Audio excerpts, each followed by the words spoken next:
myself BL Bambi, MPPG Giloj, Chittorgarh, geography department. आज अपन Rajasthan geography के अंतर्गत सर्वप्रथम राजस्थान के परिचय के बारे में अध्ययन करेंगे। राजस्थान के परिचय में मुख्य बिंदुओं को शामिल करते हैं। जैसे सबसे पहले राजस्थान की स्थिति। राजस्थान की स्थिति के बारे में चर्चा करते हैं। ये आपके सामने विश्व का एक मैप दिखाई दे रहा है, उसमें राजस्थान की स्थिति कहाँ पर है। देखिए आप थोड़ा सा कि यहाँ पर लगभग ये आप ग्रीनविच रेखा निकल रही है यहाँ पर, और ये निकल रही है आपकी लगभग वो मध्य रेखा निकल रही है। और यहाँ पर ये जो दिख रहा है आपको भारत का मानचित्र, इसके अकॉर्डिंग देखा जाए तो ये आपकी हो जाएगी उत्तर दिशा हो गई, ये हो गई आपकी दक्षिण दिशा हो गई, ये आपकी पूर्व दिशा हो चुकी है, और ये हो चुकी है आपकी पश्चिमी दिशा। इसके अकॉर्डिंग बात करें अपन तो राजस्थान की जो स्थिति आपको स्पष्ट दिखाई दे रही है, वो दिखाई दे रही है आपको उत्तर पूर्व दिशा में राजस्थान की स्थिति मानी जाती है। यानी कि ग्लोब के अनुसार राजस्थान की स्थिति होगी आपकी उत्तर पूर्व दिशा में, यानी कि ग्लोब के अनुसार राजस्थान की उत्तर पूर्व दिशा में होगी। और उसके अलावा अभी आपको एक मैप और दिखाई दे रहा है, भारत का मानचित्र, कि भारत के अनुसार राजस्थान की स्थिति कैसे होगी और कहाँ पर होगी। ये देखिए आप हल्का सा यहाँ पर देख रहे हैं आप, इसको इस रूप में 4 भागों में डिवाइड करते हैं। ये आपकी उत्तर दिशा, ये आपकी पूर्व दिशा, ये आपकी दक्षिण दिशा, और ये हो गया आपकी पश्चिम दिशा। तो इस अनुसार आपकी राजस्थान की स्थिति हो रही है आपकी उत्तर पश्चिम रूप में मानी जा रही है। देखो आपने ग्लोब में देखा था कि राजस्थान की स्थिति उत्तर पूर्व थी, और भारत के अनुसार आप इसकी स्थिति पता कर रहे हैं तो यहाँ पर मालूम हो रही है आपकी उत्तर पश्चिम दिखाई दे रही है। यानी स्थिति में भी क्षेत्र के अकॉर्डिंग अलग अलग रूप में हो जाती है। ग्लोब के अनुसार होगी आपकी उत्तर पूर्व हो जाएगी, और भारत के अनुसार इसकी स्थिति हो जाएगी उत्तर पश्चिम के रूप में होगी। इसके अलावा राजस्थान के परिचय को अपन और विस्तार से पढ़ते हैं। इसमें अपन निम्न बिंदुओं के बारे में चर्चा करते हैं। सबसे पहले अपन नामकरण, उसके बाद क्षेत्रफल, उसके बाद अक्षांश स्थितियाँ, देशांतर स्थिति, लंबाई, सीमाएं और एकीकरण के बारे में जिक्र करेंगे। सबसे पहले अपन नामकरण के बारे में जिक्र करते हैं। राजस्थान का नामकरण। राजस्थान के नामकरण को स्पष्ट करने के लिए इसे अपन मुख्य रूप से 2 भागों में पढ़ सकते हैं। 2 भागों में पहला भाग होगा, एक होगा प्राचीन समय में राजस्थान के बारे में किस प्रकार जानकारी थी, या राजस्थान को किस नाम से जाना जाता था, और वर्तमान या आधुनिक समय में राजस्थान को किस नाम से जाना जाता है। प्राचीन समय की अपन बात करते हैं तो ऋग्वेद में राजस्थान को ब्रह्मवृत के नाम से जानते थे। रामायण काल में मरुकांतर या मरुकांते नाम से जाना जाता था, और चित्तौड़गढ़ के खंड शिलालेख के अनुसार राजस्थान को राजस्थानी नाम से जानते हैं। इसके अलावा सिरोही जिले के बसंत शिलालेख में भी राजस्थान शब्द का उल्लेख मिलता है, और मूणोत नैनसिरी का एक ग्रंथ है नैनसिरी ख्याल, उसमें भी राजस्थान के बारे में वर्णन मिलता है। और वीरभान का प्रसिद्ध ग्रंथ राज रूपक में भी राजस्थान के बारे में वर्णन मिलता है, और श्यामल दास की पुस्तक वीर विनोद में भी राजस्थान के बारे में जानकारी मिलती है। अब आधुनिक समय की बात करते हैं कि राजस्थान का नाम आधुनिक समय में किस प्रकार का था। आधुनिक समय की बात करते हैं तो सन 1800 में जॉर्ज थॉमस ने राजस्थान के लिए सर्वप्रथम राजपुताना शब्द का उल्लेख किया था। इस शब्द का उल्लेख विलियम फ्रैंकलिन की किताब 1805 में जो लिखी गई military memories of mister George Thomas में मिलता है। सन 1829 में राजस्थान इतिहास के जनक कर्नल जेम्स टोड ने रजवाड़ा, राजस्थान और राजस्थान शब्द का उल्लेख किया, जिसका जिक्र उनकी प्रसिद्ध पुस्तक the annals and antiquities of Rajasthan, या इस किताब को एक नाम से और जाना जाता है the central and western Rajput state of India में मिलता है, जिसका प्रकाशन जेम्स कुक के द्वारा लंदन में किया गया। और इस ग्रंथ का हिंदी अनुवाद सिरोही के प्रसिद्ध व्यक्ति पंडित गौरी शंकर हीराचंद ओझा ने किया। इस किताब के 2 खंड हैं। एक खंड में राजपूतों की भौगोलिक स्थिति, राजपूतों की वंशावली, सामंती व्यवस्था, मेवाड़ के इतिहास, और द्वितीय खंड में मारवाड़, बीकानेर, जैसलमेर, आमेर और हाड़ौती का इतिहास के बारे में जानकारी मिलती है। कर्नल टॉड की एक पुस्तक और है, उस पुस्तक का नाम है ट्रैवल इन वेस्टर्न इंडिया, यानी पश्चिमी भारत की यात्रा। इस किताब में राजपूती परंपरा, अंधविश्वास, आदिवासियों का जीवन, मंदिरों के बारे में और मूर्तियों के इतिहास के बारे में उसका जिक्र मिलता है। इस किताब को कर्नल टॉड ने विलियम हंटर ब्लेयर को समर्पित किया।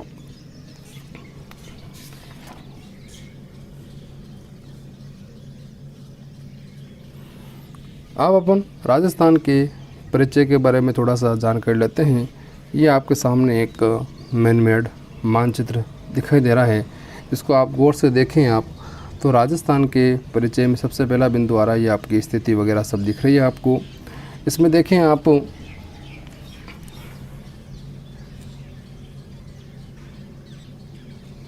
ये जो उत्तरी किनारा दिख रहा है, उस उत्तरी किनारे पर राजस्थान का श्री गंगानगर जिला स्थित है और दक्षिणी किनारे पर आपका बांसवाड़ा जिला स्थित है और पूर्वी किनारे पर धौलपुर जिला स्थित है और पश्चिमी किनारे पर आपका जैसलमेर जिला स्थित है।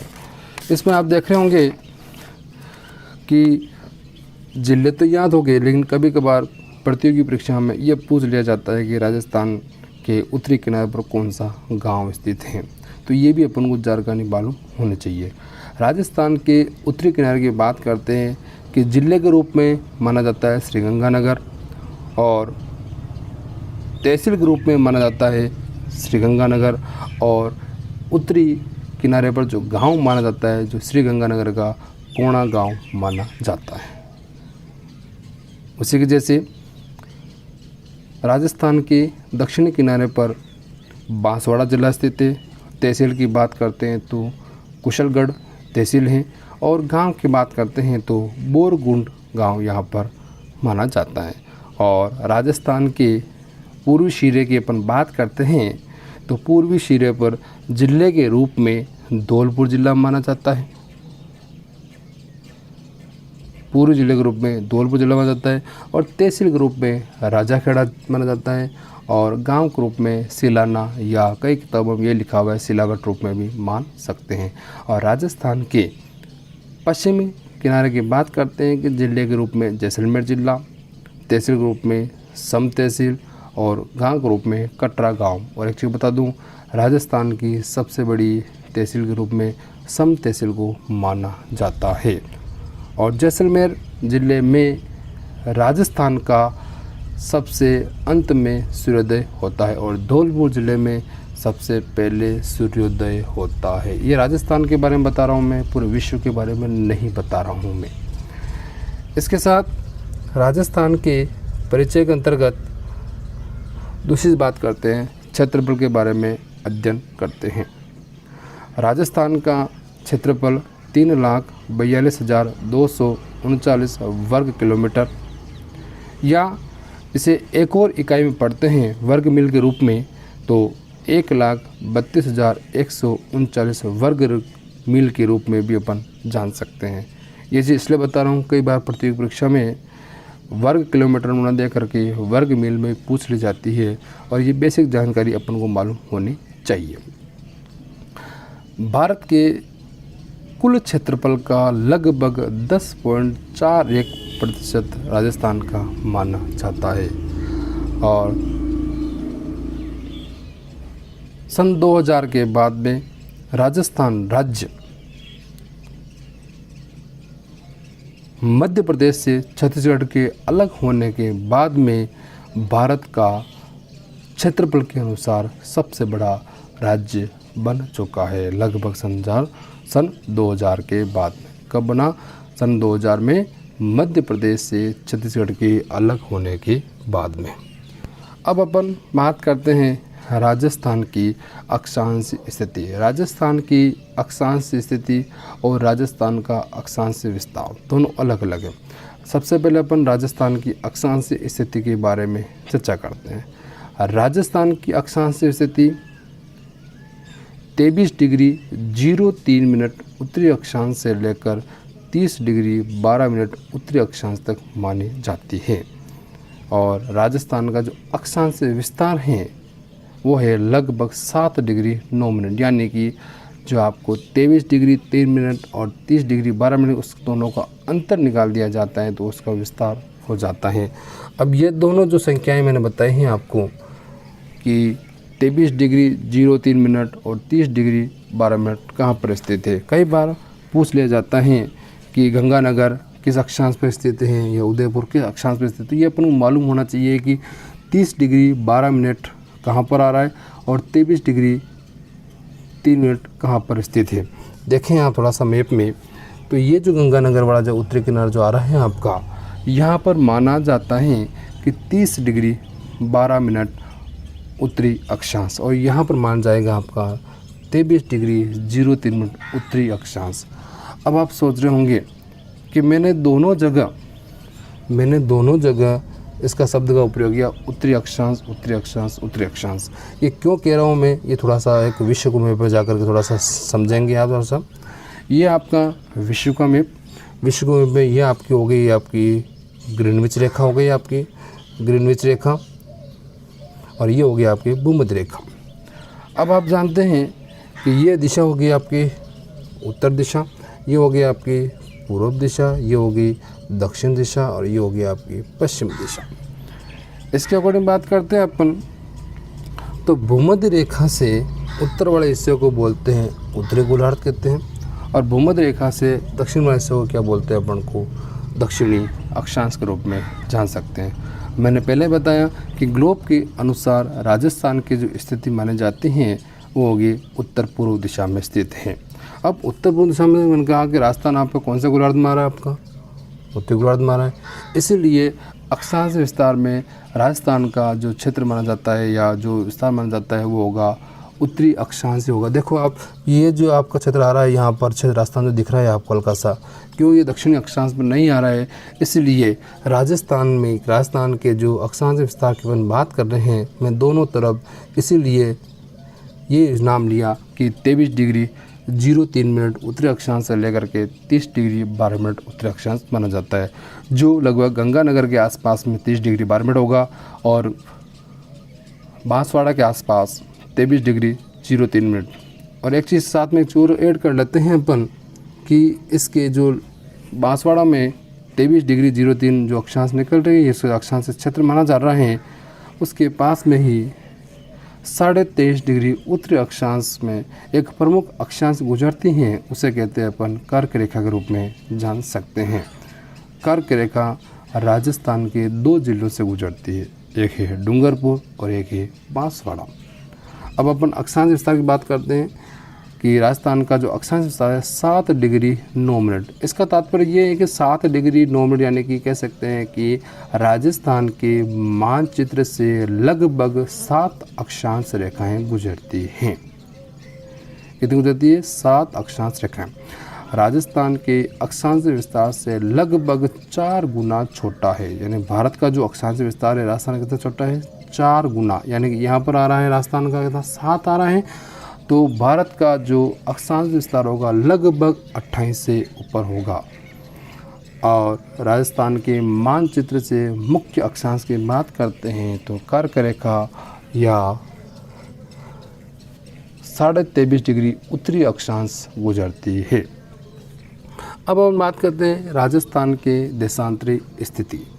राजस्थान की देशांतरी स्थिति 69 डिग्री 30 मिनट पूर्वी देशांतर से 78 डिग्री पूर्वी देशांतर मानी जाती हैं। अब यहाँ मैप में देखेंगे थोड़ा सा आप कि मैप में ये दिख रहे हैं, ये पश्चिमी और ये पूर्वी। लेकिन जब अपन देशांतरी विस्तार की बात करेंगे तो पश्चिमी पूर्वी दोनों नहीं कहेंगे। जब देशांतरी विस्तार की बात करेंगे तो दोनों जगह पूर्वी देशांतर ही माना जाता है कि इसमें स्थिति का 69 डिग्री 30 मिनट पूर्वी देशांतर से लेकर 78 डिग्री 17 मिनट पूर्वी देशांतर।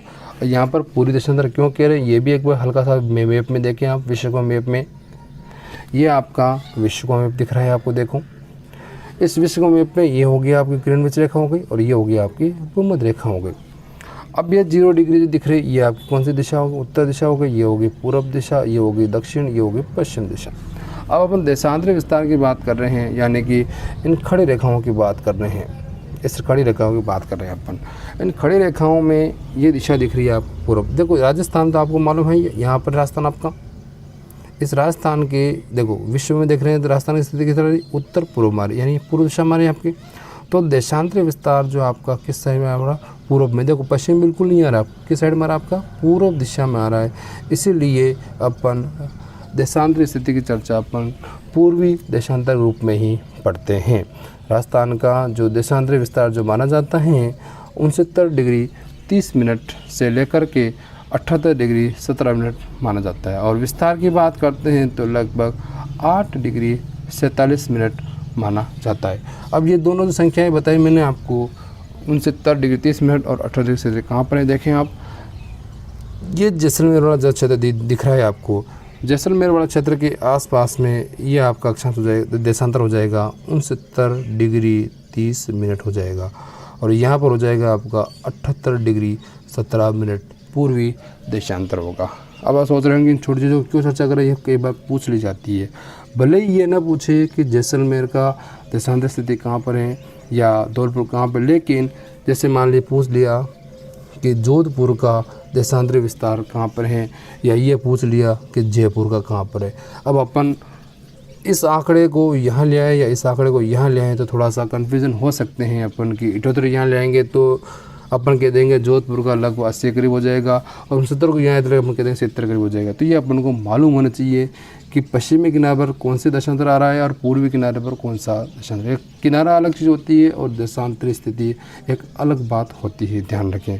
यानी कि राजस्थान का जो धौलपुर जिला है उसके आसपास लगभग जो देशांतर गुजरता है वो होता है 18 डिग्री 17 मिनट, और जैसलमेर जिले के जो पश्चिमी क्षेत्र जो दिख रहा है आपको वहाँ पर 69 डिग्री 30 मिनट पूर्वी देशांतर रेखा गुजरती है। यानी राजस्थान का देशांतर विस्तार कितना हो गया, 8 डिग्री 47 मिनट पूर्वी देशांतर। अब आप सोच रहे होंगे जो आपने अंतर निकाल रखा है, ये अंतर कैसे निकाल रखा, देखें आप कि यहाँ मैंने लिखा हुआ है 78 डिग्री 17, यहाँ लिखा हूँ 69 डिग्री, लेकिन मैंने यहाँ करके मैंने ये चीज़ लिख दी है। अंतर निकालने के लिए हमेशा ऊपर वाली संख्या बड़ी होनी चाहिए, लेकिन आप देख रहे हैं यहाँ पर 78 डिग्री 17 30 से छोटी है। उसको बड़ी करने के लिए अब इनमें एक नियम होता है कि 1 डिग्री में कितने मिनट होते हैं, 1 डिग्री में मिनट होते हैं आपके 60 मिनट होते हैं। कितने होते हैं, 60 मिनट।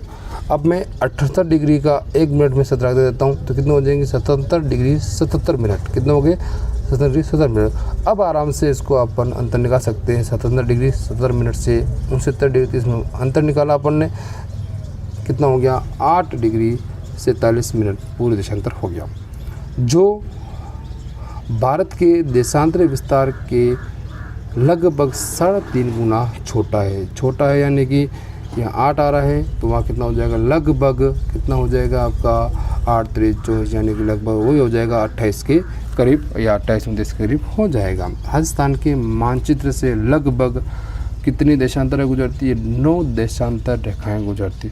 जो आपको विस्तार में लिखा है कि 8 डिग्री 47 मिनट, तो अपन कह सकते हैं कि राजस्थान के मानचित्र से कितनी देशांतर रेखाएं गुजरती है, 9 देशांतर रेखाएं गुजरती हैं। और राजस्थान के पूरब और पश्चिमी छोर के बीच का जो समय का अंतर है लगभग आधा घंटा माना जाता है। कितना घंटा माना जाता है? आधा घंटा माना जाता है। ये आकलन भी आना चाहिए। और समय की गणना देशांतर से की जाती है। समय की गणना किससे की जाती है? देशांतर से की जाती है। अब आप देख रहे हो कि सर ये आधे घंटे का समय कैसे आया यहाँ पर? ये देखें, ये क्षेत्र और ये वाला क्षेत्र जो दिख रहा है आपको, ये धौलपुर वाला इन दोनों के बीच में आधे घंटे का समय का अंतर रहेगा। यानी कि मान लो यहाँ पर 7 बजे सूर्योदय हुआ तो यहाँ कितना होगा? लगभग 7:30 के करीब सूर्योदय होगा। लेकिन ध्यान रहे, सूर्योदय में चेंज होगा, घड़ी में चेंज नहीं होगा। घड़ी तो 7 यहाँ पर भी बज रही है और यहाँ पर भी बजेगी। तो यहाँ पर सूर्योदय में आधे घंटे का फ़र्क रहता है। आधे घंटे का फ़र्क क्यों रहता है वो समझें आप, कि प्रत्येक देशांतर को पार करने में लगभग 4 मिनट का फ़र्क आता है। यानी 4 मिनट चाहिए अपन को। कितना चाहिए? प्रत्येक को 4 मिनट। तो अपना विस्तार कितना है? 8। यानी कि 8 को 4 से गुणा करेंगे तो कितना हो जाएंगे? लगभग 32 मिनट। कितना हुए? लगभग 32 मिनट हो रहे हैं आपके। और 47 का अपन आंकड़ा निकाल, एग्जैक्ट बात करेंगे अपन तो ये दिख रहा है आपको 33.88 मिनट के रूप में जो समय आ रहा है आपका। लगभग कह सकते हैं कि राजस्थान के पूर्वी छोर से पश्चिम छोर में आने में लगभग कितना घंटा लगता है? तो आपको आधा घंटा लगता है। थैंक यू, धन्यवाद।